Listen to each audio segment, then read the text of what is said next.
Morning everyone. আজকে আমাদের জার্নির 8 ডে আর শহরাতে আমাদের আজকে লাস্ট দিন। আজকে আমরা রিসোর্ট ছেড়ে বেরিয়ে যাচ্ছি। আর ওই পিছনে দেখতে পাচ্ছেন বাংলাদেশ, যেটা পুরো মেঘে ঢেকে আছে। একটু আগে এখানে বৃষ্টি হয়ে গেছে, এখনও মেঘ চারিদিকে ছেয়ে রয়েছে। এখন ঘড়িতে 7টা বাজে। আজকে আমরা এখান থেকে যাব শিলংয়ে। যাওয়ার পথে কিছু সাইট সিইং করতে করতে যাব। আর আপনারা যদি শহরাতে আসেন তাহলে এই রিসর্টটা ট্রাই করতে পারে। অ্যাবর্ড অফ ক্লাউডস, দারুণ লেগেছে। অ্যাটমসফিয়ার খুব ভালো, খাওয়া দাওয়া খুব ভালো, সব কিছু নিয়ে আমাদের এই রিসর্টটা খুবই ভালো লেগেছে। আর মানে মেনলি হলো এই রিসর্টের পজিশনটা খুব দারুণ। পিছনে সিনেটিক বিউটিটা পুরো দেখা যায় এবং পিছনে বাংলাদেশের ভিউটাও দেখা যায়, যেটা এখন মেঘে ঢেকে রয়েছে। আপনাদের প্রথম দিন দেখিয়েছিলাম বাংলাদেশের ভিউটা, এখন আর দেখা যাচ্ছে না। তো চলুন যাওয়া যাক ধীরে ধীরে শিলং। এবং যেতে যেতে যা যা সাইট সিইংগুলো আমরা মিস করে গেছি, খুচখাচ কিছু সাইট সিইং, ম্যাক্সিমামটাই আমরা করে নিয়েছি, কিছু খুচখাচ বাদ পড়ে গেছে, সেগুলো আজকে যাওয়ার পথে দেখতে দেখতে যাব। চলুন তাহলে আমাদের সাথে যাওয়া যাক।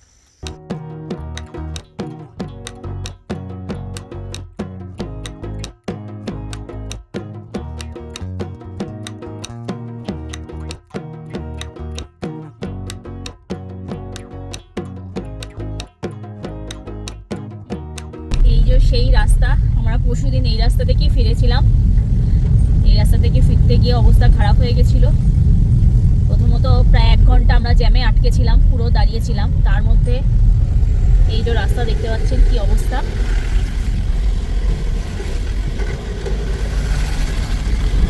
তার মধ্যে রাত্রি হয়ে গেছিল, এরকম আঁকা বাঁকা রাস্তা, আর পুরো মেঘ করেছিল, মানে একদমই ভিজিবিলিটি ছিল না বললেই চলে। আবার সেই রাস্তা দিয়েই যাচ্ছি আজকে, ওই দিকেই। আজকেও মেঘ করে আছে।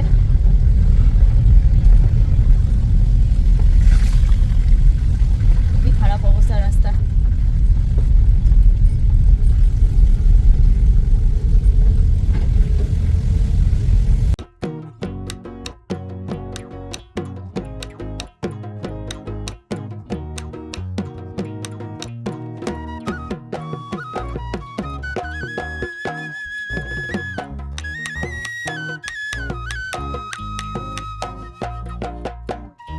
গাছে কত জবা ফুল হয়ে রয়েছে, আমাদের ওখানে হলে একটাও থাকতো না। কি সুন্দর লাগছে, কত জবা ফুল হয়ে রয়েছে চারিদিকে।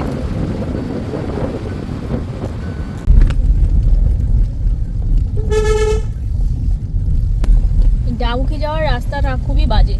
একে তো এরকম সরু রাস্তা, হর্ন মারো, তার মধ্যে রাস্তাটাও ভালো না, আর এরকম খালি আঁকা বাঁকা।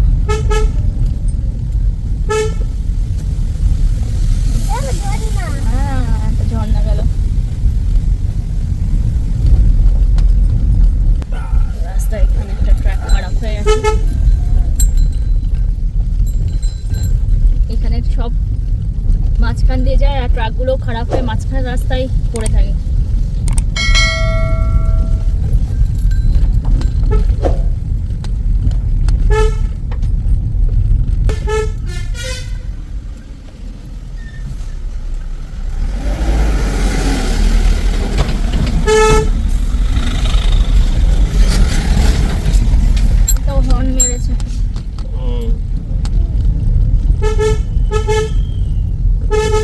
এখানে কেউ হর্ন মারারও দরকার মনে পড়ে না, কিন্তু এরকম রাস্তা।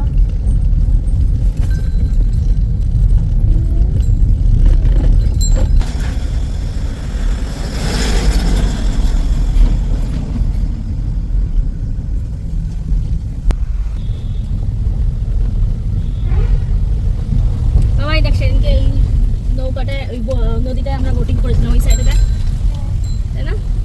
সেই জলটা একটু গ্রিন যাবে আবার না, আজকে মনে হয় বৃষ্টি হয়নি। তাহলে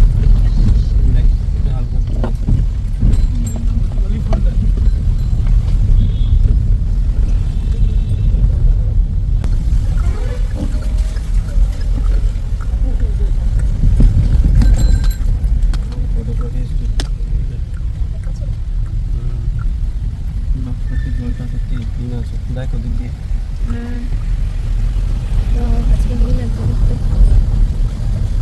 মাথা ঢোকা, মাথা ঢোকা বাবাই মাথা ঢোকা। যাবো কোন দিকে? দিয়ে।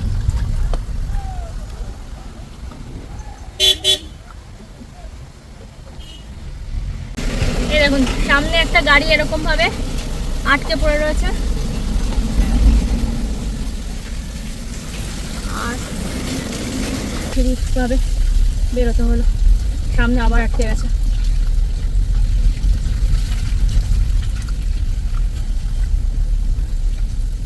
এবার এরা এগোবে, তারপর আমরা যেতে পারবো। এখানকার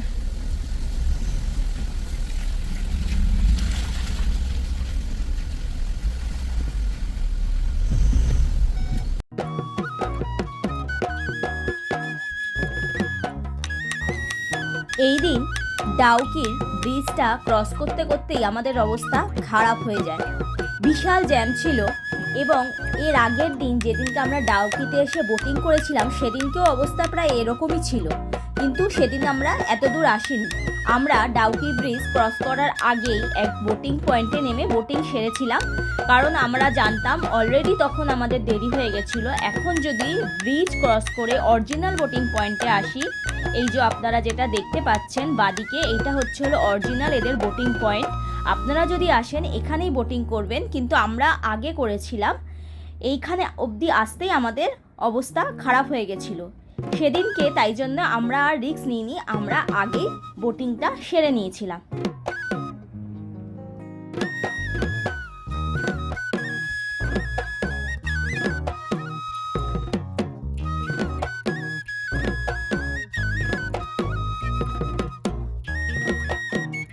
এই ডাউকি ব্রিজ ক্রস করতে করতে আমরা মনে হয়, যদিও কাউন্ট করিনি, প্রায় 1000 খানেক মনে হয় ট্রাক ক্রস করতে হয়েছে আমাদের। ট্রাকগুলো ঠিক এইভাবে দাঁড়িয়ে আছে, আর এই যে সামনে দেখুন। কি করবো?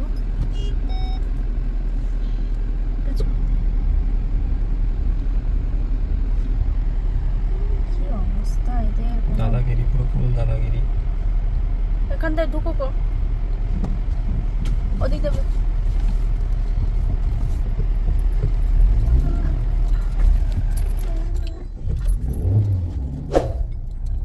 কি অবস্থা! এখান থেকে ঢুকলো, বেরোবে করে। এখানে পিছনে তো গাড়ি আছে। পাগলা দেখি।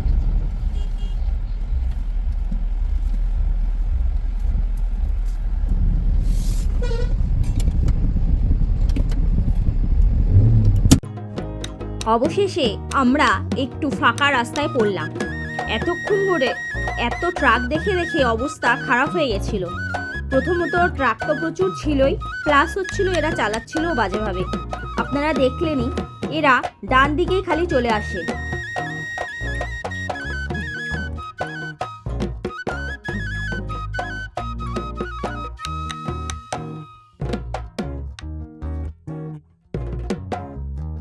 गाड़ी जाएगा? कार कार जाएगा? हाँ, क्या? कार अंदर जाएगा क्या? वहाँ पर वो तो खोले। हाँ मतलब ठीक।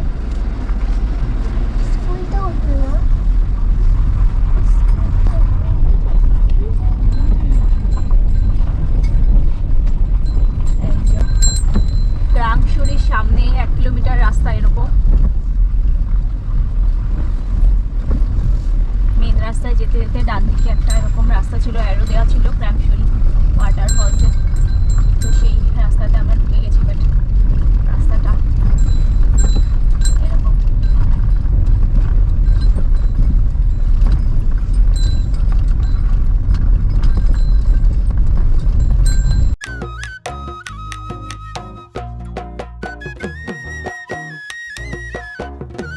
ক্র্যাংশুরি ফলসে যাওয়ার আগে 1 কিলোমিটার বললেও আমার মনে হয় 1 কিলোমিটারের অনেকটা বেশি হবে। রাস্তাটা খুবই খারাপ ছিল।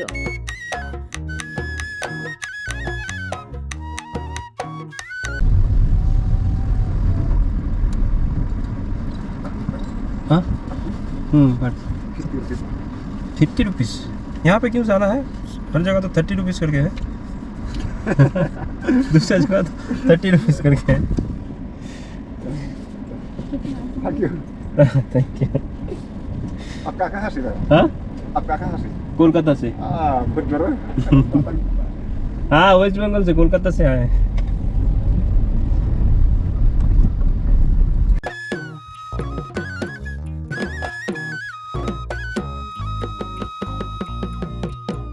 আমরা ফাইনালি চলে এসেছি ক্র্যাঙ্কশুরি ওয়াটারফলসের এদিকে। এখানে পার্কিং ফি বাবদ লেগেছে 50 রুপিস। একটু ভালো ঠান্ডা ঠান্ডা হাওয়া দিচ্ছে, ভালো লাগছে। একটু আগে যে রাস্তা দিয়ে আমরা এসেছি কাউন্ট করিনি, বাট 1000-এর ওপর ট্রাক ছিল, আর সেরকম বাজেভাবে তারা চালাচ্ছে। আসার সময় শুনেছিলাম মেঘালয় নাকি ট্রাফিক সিস্টেম ভালো, বাট আমার এখনো অবধি ওর ট্রাফিক সিস্টেম লেগেছে এখানকার। কেউ কোনো গাড়ি ট্রাফিক রুল মেনে চলে না এখানে। যাই হোক, সিনেটিক বিউটি অসাধারণ, তার জন্যই এখানে আসা এবং সেগুলো প্রত্যেকটাই দেখে মন ভরে যাওয়া। দেখা যাক ক্র্যাঙ্কশুরি ওয়াটারফলসে দেখে যাই।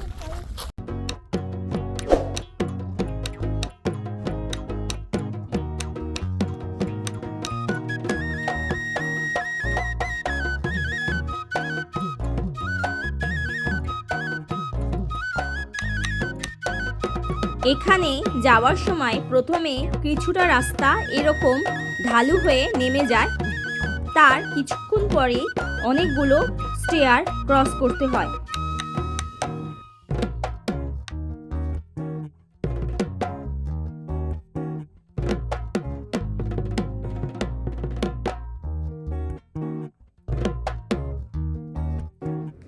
আগেই বলে রেখেছিলাম, মেঘালয় ঘুরতে হলে শরীর ফিট থাকা অবশ্যই দরকার। এই ক্র্যাঙ্কশুরি যাওয়ার রাস্তাটাও অনেকগুলো স্টেয়ার ক্রস করতে হয়েছিল।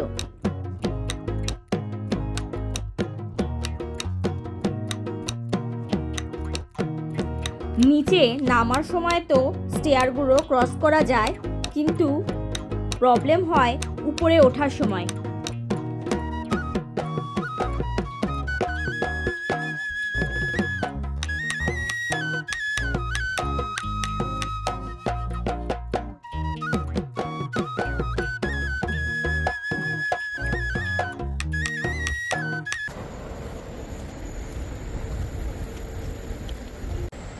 আমরা সেই কোন উপর থেকে নিচে নেমে এসেছি, নেমে তো যাচ্ছি তত্তর করে, ওঠার সময় যে কী হবে জানি না।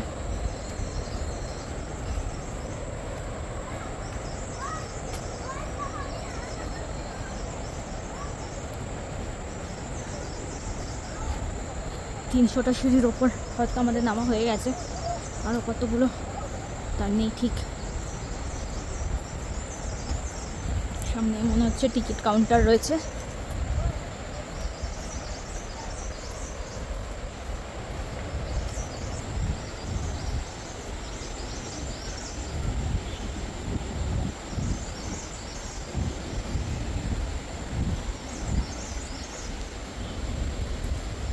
Ticket 50 rupees per head, our children 30 rupees per head. একদম নিচে জায়গাটা নাকি এখন বন্ধ আছে, বোটিং ফেয়ারিংয়ের জায়গাটা। এই নিচে অবধি যেতে পারবো না, তো যতটা যাওয়া যায়।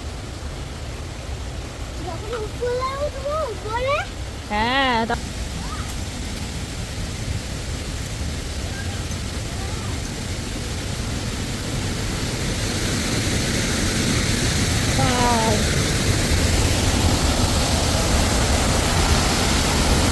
ওয়াও, কি সুন্দর।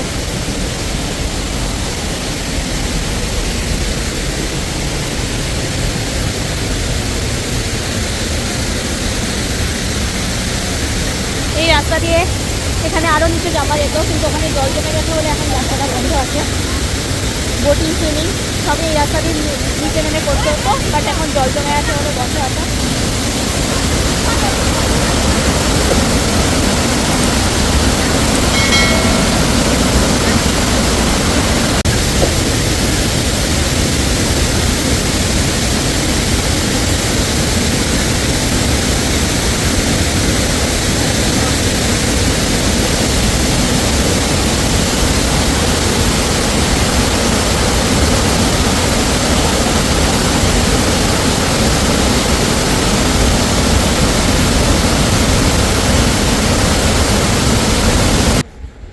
অলরেডি অনেকটা সিঁড়ি ক্রস করে চলে এসেছি। আরও সামনে দেখা যাচ্ছে অনেক সিঁড়ি বাকি আছে। যা ভেবেছিলাম নামার সময় তো নেমে গেছিলাম, ওঠার সময় সত্যি খুব কষ্ট হচ্ছে।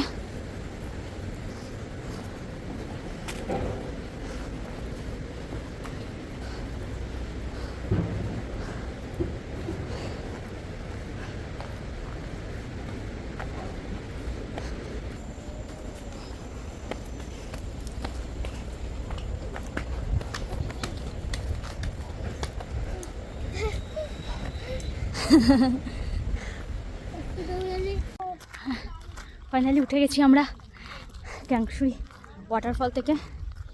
উফ, অবস্থা খারাপ হয়ে গেছে।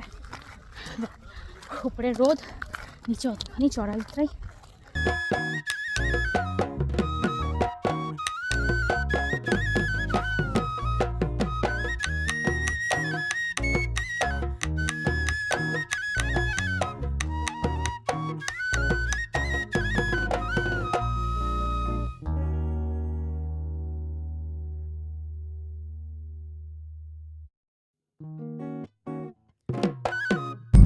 ক্রাংশুরি ওয়াটারফলস দেখে আমরা এখন যাচ্ছি ফিফি ওয়াটারফলসের দিকে। হ্যাঁ, কি সুন্দর লাগছে, সিরিয়াসলি খুব সুন্দর লাগছে।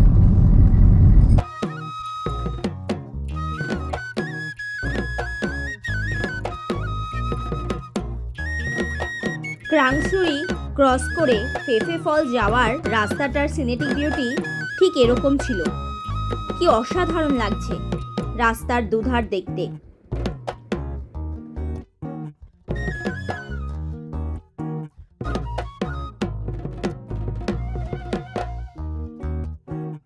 যদিও মেঘালয়ে ম্যাক্সিমাম রাস্তার সৌন্দর্যই খুব সুন্দর, মানে রাস্তার আশেপাশে যে এই যে সিনেটিক বিউটিগুলো পুরো সবুজ হয়ে থাকা, আর বর্ষার সময় গেলে তো এই সবুজটা আরও দারুণ লাগে, এতটাই সুন্দর। কিন্তু এই জায়গাটা যেন আরও বেশি সুন্দর লাগছিল। মাঝখান দিয়ে রাস্তা, দুই পাশ পুরো গ্রিন হয়ে রয়েছে, দারুণ লাগছিল।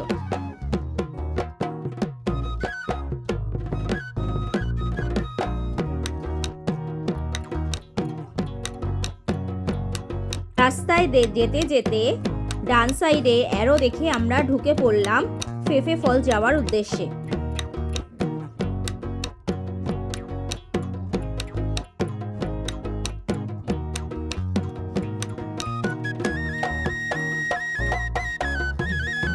এতক্ষণ রাস্তাটা ভালো থাকলেও এই রাস্তাটা আবার খারাপ ছিল।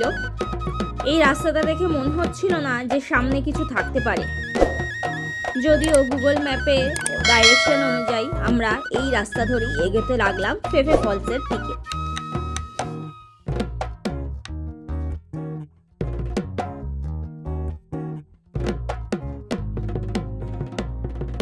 মেন রাস্তা থেকে ফেফে ফলসের ডিস্টেন্স প্রায় 3 কিলোমিটার মতো ছিল।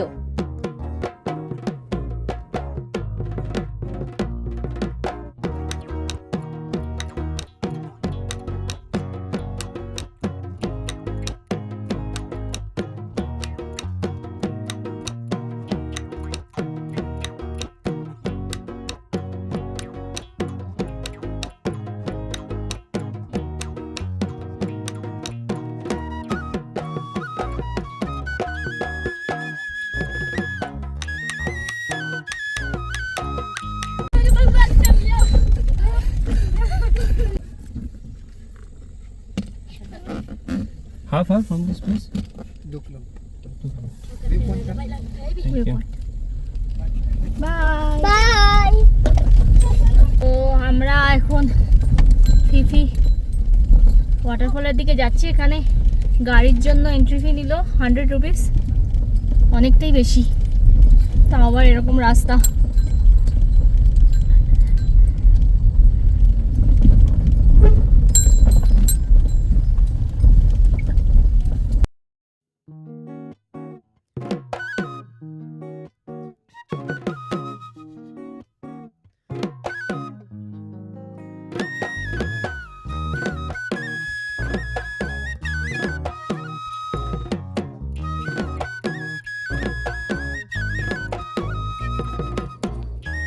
এই রাস্তাতেও আমাদের মনে হচ্ছিল অফরোডিংয়ের এক্সপিরিয়েন্স করতে চলেছি।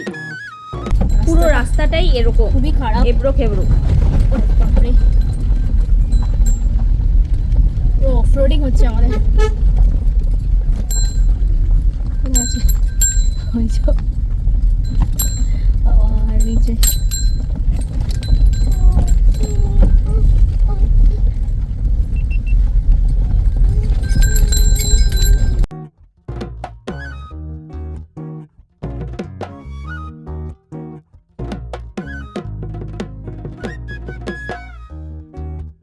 কিছু দূর এসে ঠিক এইরকম একটা জায়গা আমাদের ক্রস করতে হয়েছিল। আমরা তো ভেবেছিলাম ইনফ্যাক্ট এখানে আর কোনো রাস্তা নেই। তারপর একজন বলল যে না, এই রাস্তা দিয়ে যেতে হবে। তো এরকমই একটা রাস্তা দিয়ে আমাদের গাড়ি নিয়ে যেতে হলো।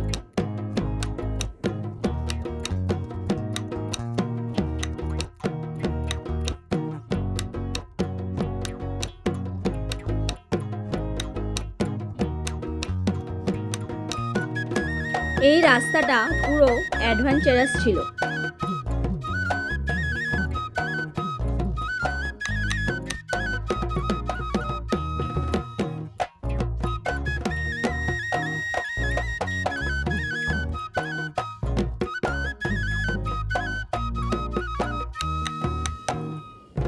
অনেকটাই ভেতরে ছিল মেন রাস্তা থেকে ফেফে ফলস।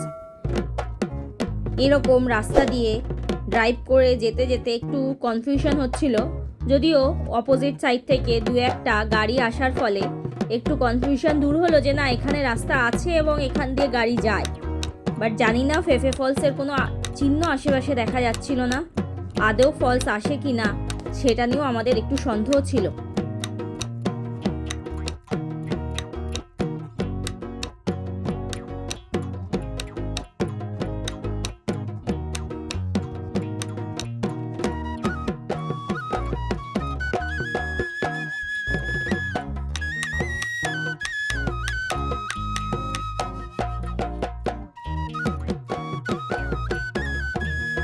কিছুটা এসে কম্পারেটিভলি একটু বেটার রাস্তা পাওয়া গেল। একটু বেটার, এই রাস্তাটাও ভালো ছিল না, বাট দুধারে মাঠ, ভালোই লাগছিল।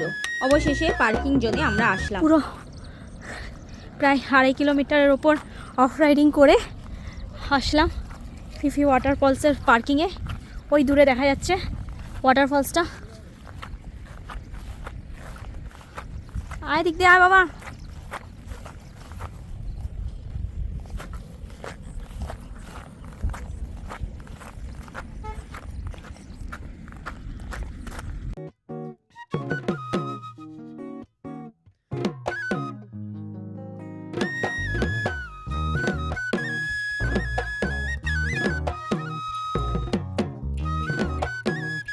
পার্কিং জোন থেকে ফলসটা বেশ অনেকটা দূরেই ছিল।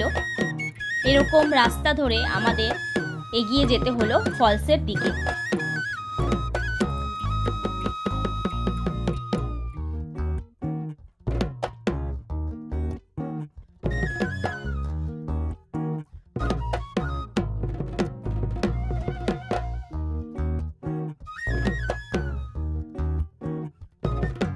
অবশেষে দূর থেকে ফেফে ফলসের দেখা মিলল।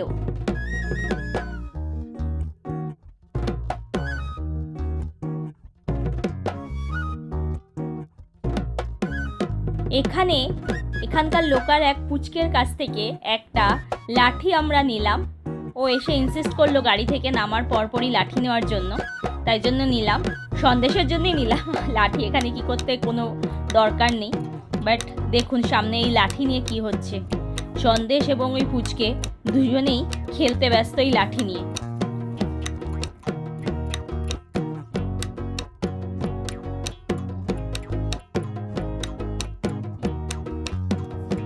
ফেফে ফলসটা দেখার পর মনে হলো এত কষ্ট করে এই জায়গায় আসা একদম সার্থক হলো।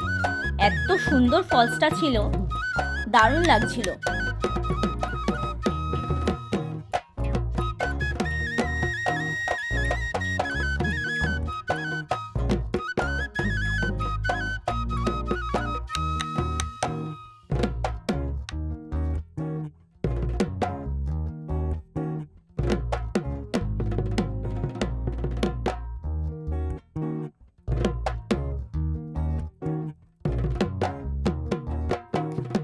ফেফে ফলস দেখে আপাতত আমাদের এই সাইডে সাইট সিইং করা মোটামুটি কমপ্লিট হয়ে গেছে। এই সাইডে আর দেখার মতো সেরকম কিছু নেই। আমরা এবার যাচ্ছি শিলংয়ের উদ্দেশ্যে, যদিও শিলং যেতে যেতে এখনও বেশ অনেকটা সময় লাগবে।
আমরা মোটামুটি প্ল্যান করেছিলাম যে সোহরায় থাকবো এবং সোহরা থেকেই চারদিকটা কভার করব। এখানে আমাদের একটু ভুল হয়ে গেছে, কারণ সোহরা থেকে ডাউকি বা মাউলিলং দেখে আবার সোহরায় ব্যাক করা খুবই কষ্টকর। মানে যেটা আমরা দেখিয়েছিলাম আপনাদের জার্নিতে, আমাদের খুবই প্রবলেম হয়ে গেছিলো। প্লাস একই দিনে এই ক্র্যাংশুরি বা ফেফে ফলস করা যায় না। তো আমাদের সাজেশন আপনাদের জন্য, আপনারা যখন এখানে আসবেন তখন সোহরায় গিয়ে আপনারা সোহরার চারপাশে যেরকম সাইট সিইং করার সেগুলো করে নেবেন। তারপর আপনারা যেদিন মাউলিলং বা ডাউকি আসবেন সেদিন সেখানে এসে সেখানে স্টে করে যাবেন। আইদার মাউলিলংয়ে যদিও প্রচুর হোমস্টে আছে, ওখানে থাকার অপশানটা বেশি, বাট ডাউকিতেও আমরা দেখলাম বেশ কয়েকটা থাকার জায়গা আছে। ইনফ্যাক্ট এখানে প্রত্যেকটা যে সাইট সিইংয়ের পয়েন্ট আছে প্রত্যেকটা পয়েন্টেই থাকার জন্য ছোটোখাটো হোমস্টে আছে। সো আপনারা চাইলে যে কোনো জায়গায় থাকতে পারেন। তো আপনাদের সাজেশন দেব আমি যে আপনারা যখন আসবেন আপনারা মাউলিলং কিংবা ডাউকিতে থেকে গেলেন সেদিনকে, পরের দিন আপনারা ডাউকিতে বোটিং করে বা সেদিনই হয়তো আগের দিনই বোটিং করে নিতে পারেন, পরের দিন বোটিং করে বা আগের দিন বোটিং করলে তো ভালোই, ওখান থেকে ডাউকি থেকে এই ক্র্যাংশুরি ফেফে ফলস দেখে আপনারা শিলংয়ে ব্যাক করতে পারেন। তার ফলে আপনাদের জার্নিটা হেক্টিক হবে না, আর আমার মনে হয় আপনাদের কোনো প্রবলেম হবে না, আরামে প্রত্যেকটা পয়েন্ট আপনারা কভার করতে পারবেন। আমাদের যেটা খুব হেক্টিক হয়ে গেছিলো, কারণ এই যে রাস্তাটা সোহরা থেকে ক্র্যাংশুরি ফেফে ফলস হয়ে আপনারা দেখলেন ওই ডাউকি যাওয়ার রাস্তাটায় পুরো ক্রস করে আমরা আসলাম এবং এই রাস্তাটা অনেকটাই ডিস্টেন্স ছিল।